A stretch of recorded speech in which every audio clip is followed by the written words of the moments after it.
My name is Katy and I am learning Welsh.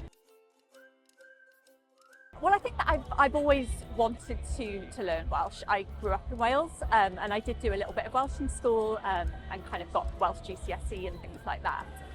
And I think like not knowing Welsh was making me feel a bit disconnected just from the culture and everything that goes with being Welsh.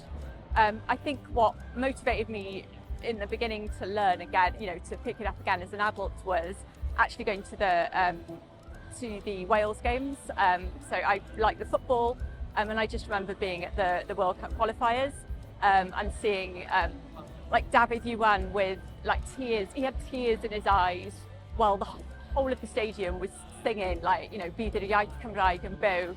And like for me, that was just really emotional, and it just really made me want to learn the language of my country. There's loads that I really enjoy about learning Welsh. So many things.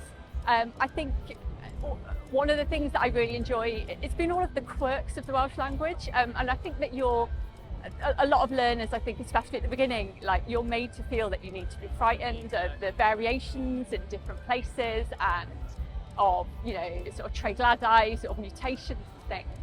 But I've actually come to like really appreciate all of those quirks, because for me that's a sign of like a language that's really alive.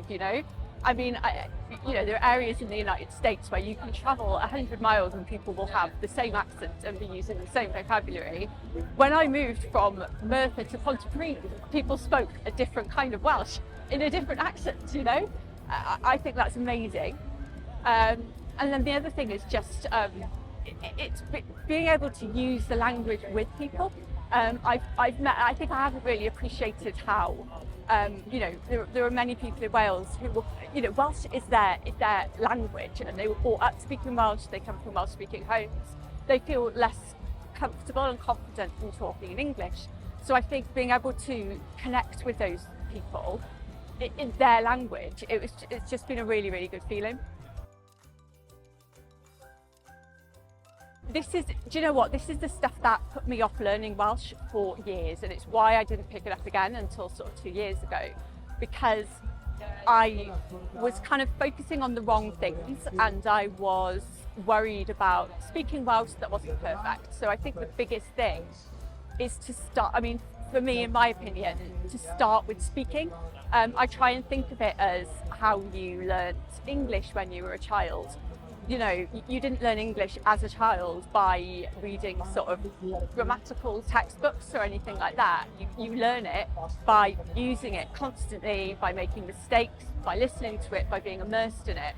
And I think taking that approach to learning Welsh is what has really helped me to improve. Well, that one's easy, and I'm sorry if I sound very childish here, but it's sponking, man. It was the one that made us all laugh when we were in school as kids. I would love to be able to say something more sophisticated, but it is sponking because it's funny.